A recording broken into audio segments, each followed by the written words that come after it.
South Kensington, please.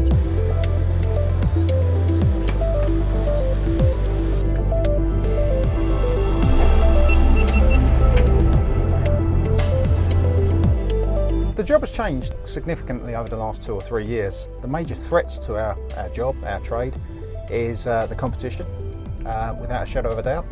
Unregulated competition in particular, and exploitative companies like Uber. We believe that the cab driver needed a voice, really. No one was speaking on their behalf, nobody was listening, and we thought the only way we can get them to listen was getting the voice of the cab driver out there. SOS Silence of Suicide were approached by Chris, Sean and Matt, who are themselves black cab drivers in London, and they quickly made us aware as to the extent of the psychological well-being issues that were facing these drivers. Well, one of the key things for me is the explosion of private hire in London, you know, because it's congesting the city, making, you know, the job much harder to carry out on a day-to-day basis. In 2012, when Uber came about, and I thought, oh, they won't affect the taxi trade. You know, we're world class, we'll last forever. But I've so slowly noticed there's no limit to how many they're licensed in the private hire, and the roads are flooded, as you can see. The number of private hire drivers just exploded from, 50,000 up to 120,000, without necessarily there being a concomitant increase in customers, which I don't think did anyone any good. Well, I think that not just this mayor, to be honest, but the previous mayor probably didn't give enough thought to the taxi trade. We're black cab drivers, the best in the world. We win that year on year, and yet you've got times when you go out with a passenger, you turn to a road, and all of a sudden it's a blocked junction. You can't go there. This mayor, I think he's on some kind of a mission to take them out. There's no level playing field, and so that basically puts the taxi trade at a disadvantage. I mean, in the time that I've been a taxi driver, as far as I'm aware, when I started the job, there were 50,000 minicabs. On the road at the moment, you've got over 110,000. So there's a lot more people, lot more competition on the road. And as I said, because my background is in driving, I think the standard of the driving of these new people on the road is absolutely ridiculous. We're not part of the Mayor's transport strategy. TfL are licensing private hire, unlimited access to our work. And, you know, they're touting our work off the streets. It's not just done on apps. So we are being robbed, really, of our trade. Well, I think all the changes have made the job a lot more stressful than it was before. They're having to work longer hours. They're having to sit in traffic for a lot longer, which is frustrating, isn't it? And is everybody on a level playing field? It would appear not, which means that for the black cab drivers, they are facing huge financial difficulties, which has a traumatic impact on them and results in poor mental well-being. And it's soul destroying when you see Ubers and everyone picking up your work, and you can't get on a rank because, you know, all the taxi drivers are sitting on the ranks because all the street work is going due to these apps. And of course, they're not able to earn the sort of money. I often hear that people are reporting a 40% drop in income. Well, that would certainly stress me out, and I can see that as being a major contributor to affecting someone's mental health. The taxi trade has to play by a set of rules to actually operate in the way that we do. But private hire can pretty much do exactly the same job without a light, and it's being deemed as innovation, and I'm sitting there trying to do my job and nobody wants to get into my taxi. Why does this one company not have to stick to the rule? And I don't want to come across as I'm berating the drivers of said company. The drivers are like anybody else. They're trying to provide for their family, you know, but they're operating on a system and a platform that has been created, in my opinion, illegally. TfL are failing to regulate the statutory regime, and that's the problem. You could say Uber is a catalyst, but they are the symptom and not the cause. As a taxi driver, I used to be so proud. I spend a lot of my journeys with people and talk about the history of London, which I'm very proud of my city. But I'm not proud to be a taxi driver anymore. I can say that with the greatest confidence, and it's not something I'm happy to talk about in terms of being negative, because I don't want to come across that way. But it affects me because it makes me feel that I'm part of London, but I'm not anymore, because I'm insignificant, because my job has been taken. It's been taken by another entity, and that entity doesn't play by the same set of rules as me. I mean, I took nearly 4 years to do the knowledge, and now I've found that you've got these people that come in. I mean, I saw the knowledge as sort of an apprenticeship into learning your way around London to provide an excellent service to the public. But now you've got people coming into the industry without any training, and they don't have the overheads either to justify them trying to do our job. And I hear from other people that there's a sense of loss is what I find. You have a sense of being cheated, and it leads to a lot of frustration, which makes your whole day, each day, it's harder to get out of bed, to get to work, and that sense of pride that we once had in doing this job for the public seems to be eroding. Taxi drivers were inherently self-employed, or have been for years, but the introduction of taxi apps into the industry has sort of changed that dynamic. And that's called stresses in itself. The exploitative corporate app companies have undermined the taxi fares. They offer fixed prices now that are lower than the metered fare. The metered fare is there to give us an industrial wage. These corporate app companies have come in, they've undercut them fares.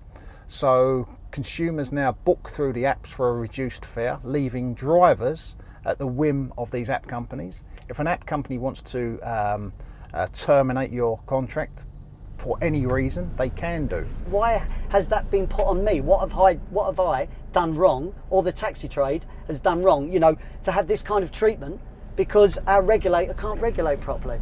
We have operators in the market, private hire operators in the market, primarily Uber, who operate in the industry without meeting their employment law requirements, potentially without meeting their VAT liability.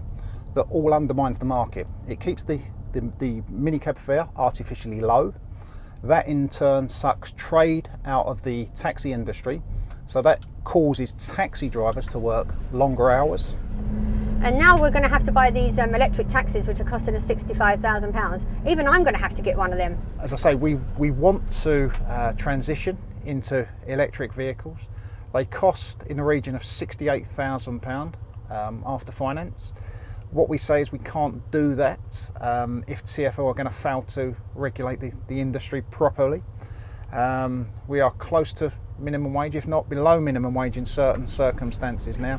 Do I get myself in debt to the tune of £60,000+ on an electric vehicle that it hasn't really been tried and tested for long enough, in my opinion, to make it a viable vehicle for the job? Now, it's a wonderful vehicle, but there are no charging points, and they're forcing the taxi drivers to buy this vehicle, but there's no way of charging them up. We cannot contribute to London's clean air if we are not going to be regulated. The whole industry is not going to be regulated properly. And what we say to the Mayor and what we say to TfL is talk to us, engage with us, and let's address the air policy, your air policy together, and let's address the mental health together. The offer is there.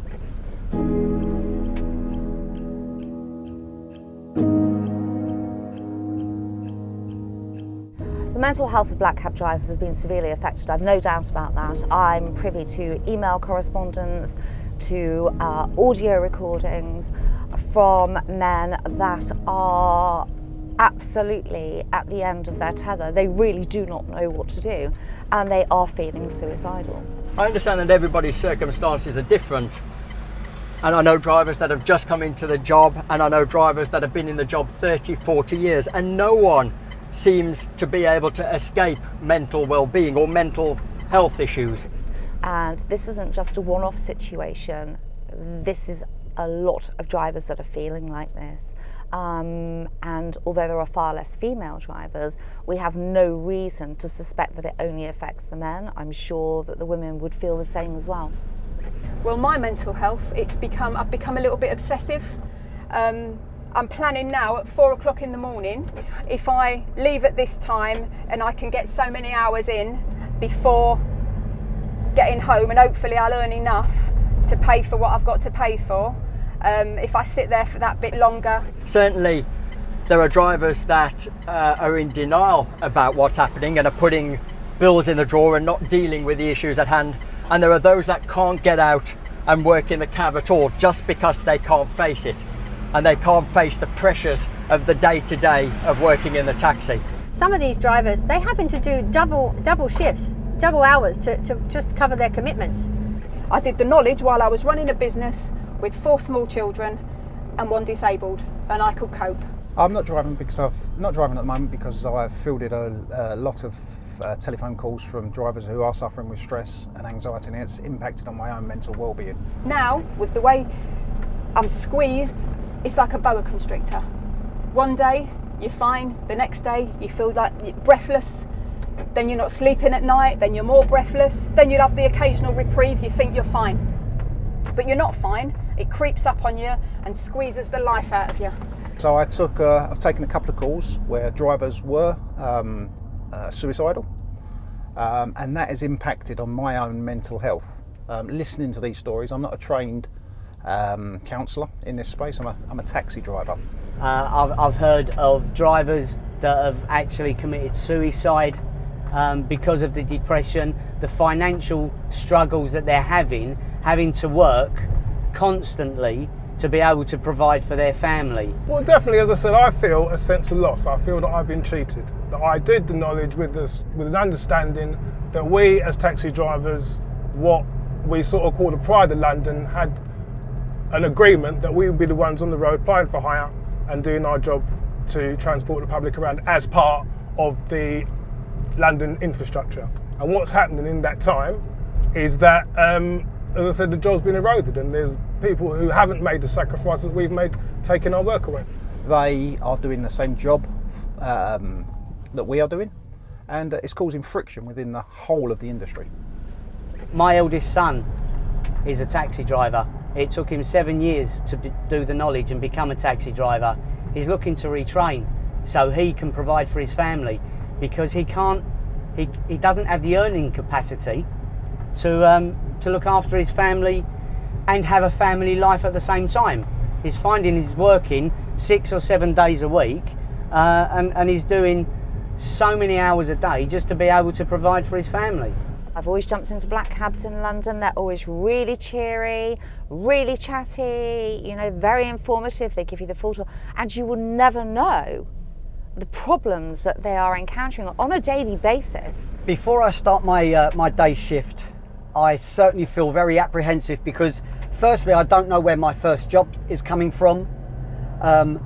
More often than not, I could come out from my front door and within 5 minutes of going up the road, I would get a street hail. And now the average cab driver is probably spending more of their day ranking up at stations. Once we had our eyes open to this, it was actually shocking how these drivers, both male and female, are really suffering and struggling to make a living and struggling to stay on the road. Like I say, I find it very, very stressful. I can still carry out the job, but I think each week as it goes by, it's impacting me more. There is nothing more anxiety inducing than to be left in a place of not knowing what the future holds. It feels like TfL are taking away the road space that I'm working in. So effectively, it's going to affect myself as well as my customers, and I don't look forward to coming to work anymore. Mental health is a really difficult subject for the taxi industry, and the taxi and private hire industry actually. This issue affects taxi drivers more than any other profession, because if doing this job, if you're taking medication, you could lose your licence. Drivers are not talking about any issues they may have because of fear of having their licence taken away by the legislator. So they're damned if they do and they're damned if they don't. And what they are doing by revoking licenses, they're discouraging drivers from seeking help. Now, nobody should be put in that position. It's difficult enough to talk about your mental illness. It's difficult enough for a man in this modern day to be vulnerable and to be honest, because it's perceived to be a weakness. It's not. Now, of course, we have to ensure public safety. That's a concern that everyone shares, including the black cab drivers themselves. But we have to be realistic. Just because someone is feeling depressed does not mean that they cannot carry out the job to the best of their ability and provide a safe service to the public. So for a guy or a girl who's a cabbie, who feels as if they can't talk about their mental health, A, because of the stigma attached to it, and B, because they might think they're going to lose their job, that's horrendous stress levels.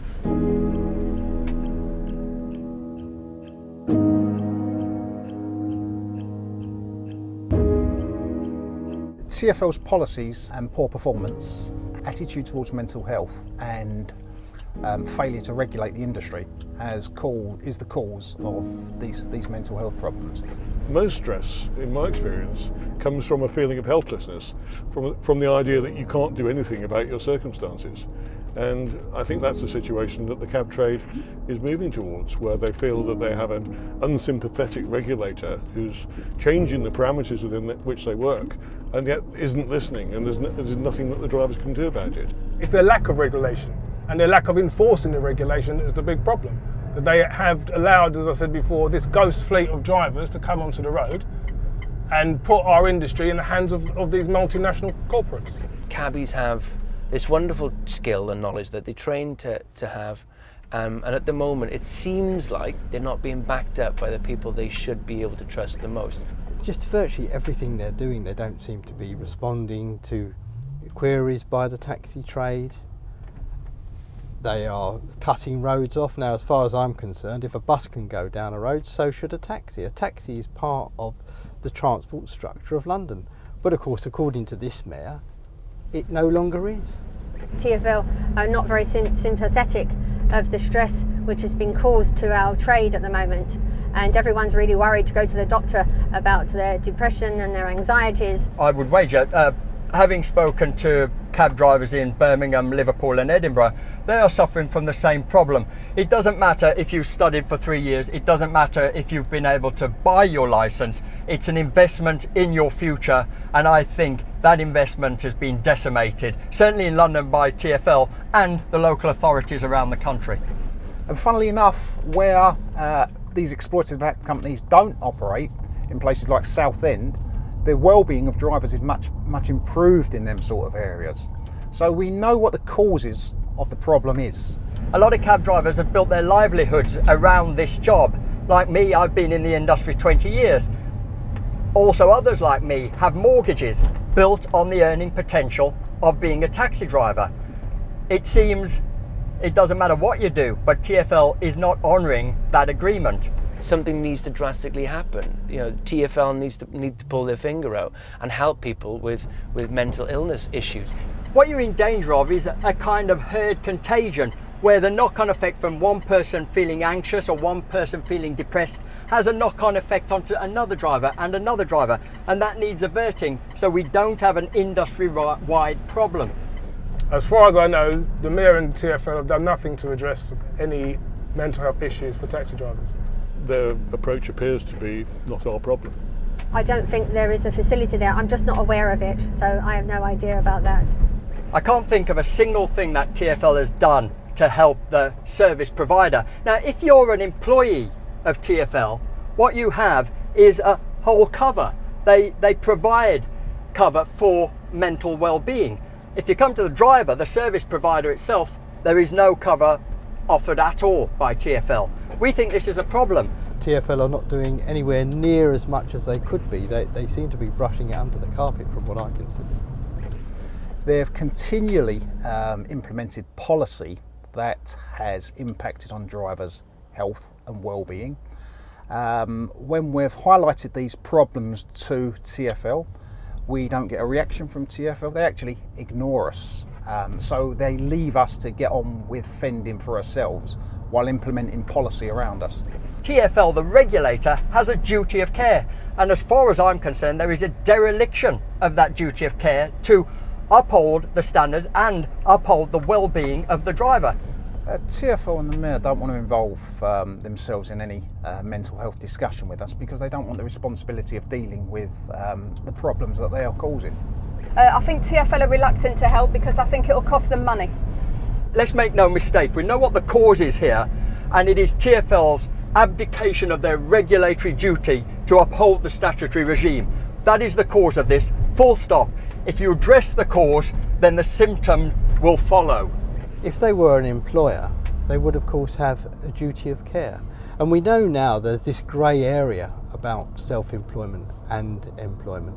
We know that Uber are consistently losing cases, that they are not an employer. And in a way, it's kind of been, this stress has been put on us because our industry has changed so much, you know, and we're losing our work. So they're not exactly going to be sympathetic to it if they're the root cause of it, if you know what I mean. I think they should assume the duty of care because that's the honourable thing to do. TfL and the Mayor could help with the mental health issues quite easily. Firstly, by regulating the industry properly, and then offering taxi drivers and private hire drivers the same support that TfL staff get. What is needed is a platform that taxi drivers can go to that is a safe and secure place and that they can talk about the problems. I think to sort the problem out with mental health, I think they've got to stop moving the goalposts.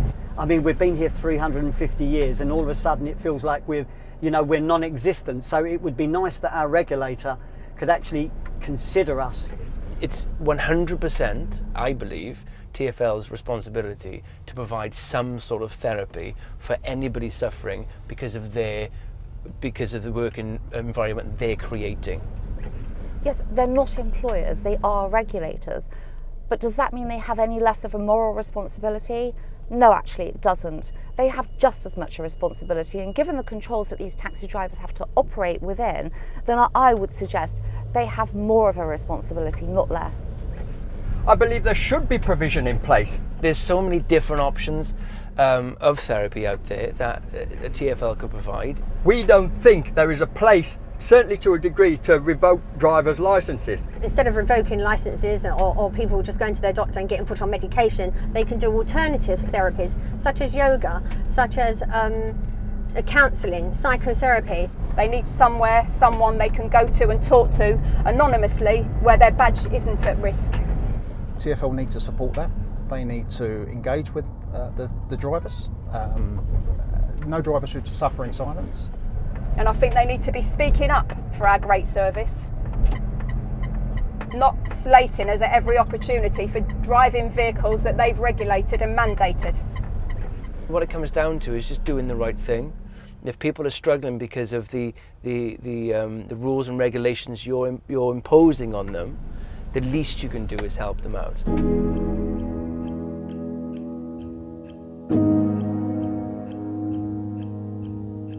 For me, the black cab is one of the iconic symbols of London. Bearing in mind we're a flagship for London. People come to London and they want to get into a black cab because we're the best in the world. And I think we're a great ambassador, and I think we need to keep that.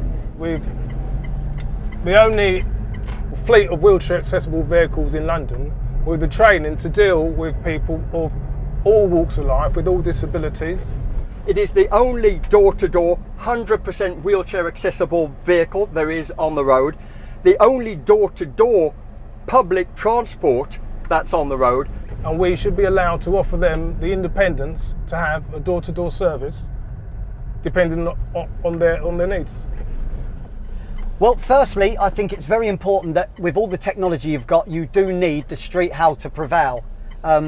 It's the most simplest way for anyone to get a form of transport.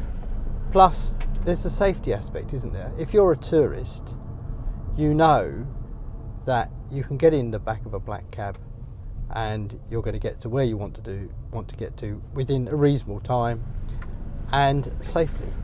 London is one of the world's great cities, and so I think we deserve something as distinctive as the world's best cab service. Yeah, we're the best service going. We're safe, we're regulated, we know that we've done the knowledge of London, we don't need a sat-nav, and our fares are set by TfL as well, so we don't do price surging. So we're solid, we're sound, we're the best taxi service in the world, and it should never die. I can't imagine London streets without black cab drivers. I really can't. The work they put into getting the job is incredible, and when you see that's under threat, I don't see it's just they're just under threat. I see a part of British culture under threat too. There's about 40,000 jobs at stake here, 20-odd thousand taxi drivers, 20-odd thousand ancillary staff, garages, that all provide a living for people within the industry and their families. So I think it's an important industry that needs looking after. As regards mental health, I think the future for the cab trade in London, unless changes are made, looks pretty bleak. If no major changes are made, if people don't get involved in trying to support and help these drivers at a time of crisis, which it is for them, then we're going to see a much worse situation than we've got already. Well, I'm of the opinion if TfL don't do anything to show some sort of empathy for the London taxi driver, the trade will die, and a lot of people who are good for the trade, who are good with people and who respect the history of the job will be forced out of the trade. It will get worse. You've only got to look at other cities around the world. We're talking about taxi drivers have taken their lives, and does the Mayor of London or Transport for London want to actually see that part of their policies moving forward would have had an effect on a taxi driver considering ending their own life? I'd like to think we're not at that point yet. So I think the future for black cab drivers, especially under this mayor, are pretty bleak anyway. So if there's no support around their mental health, then that's going to make it even more difficult for the trade. People are already dropping out of the trade. I'm aware of people that have just given it up because they actually don't know how to continue. So we've got to stop that. We need to preserve this as much as we can. If you think about it, you as a black cab driver have to do 3 to 5 years to learn the knowledge. You then have to pay £65,000 for this electric car there are no charging points for. Or you could just go and buy a Prius for £8,000 and hire a phone and you're in business. I mean, how can that be right and proper? I would say to Sadiq Khan, to Transport for London, to the government, you need to listen and take notice of what these drivers are saying. It is fine that we have regulation, but regulation has to be fair. They're putting everyone's lives at risk with these unregulated drivers on the road, and so it's causing a lot of stress for drivers. So TfL need to offer support in any way they can. The fact that there's human beings afraid to be honest about their mental health, which is damaging enough, and the fact that they're afraid to say that because they could lose their job, that needs to be addressed immediately. Any other business would be in serious trouble if it behaved in the way that TfL's behaving. And so I think it's time to stop talking and start getting some action. Defining plying for hire is crucial to our industry, and yet they've allowed 117,000 ghost fleet to work in the on-demand market.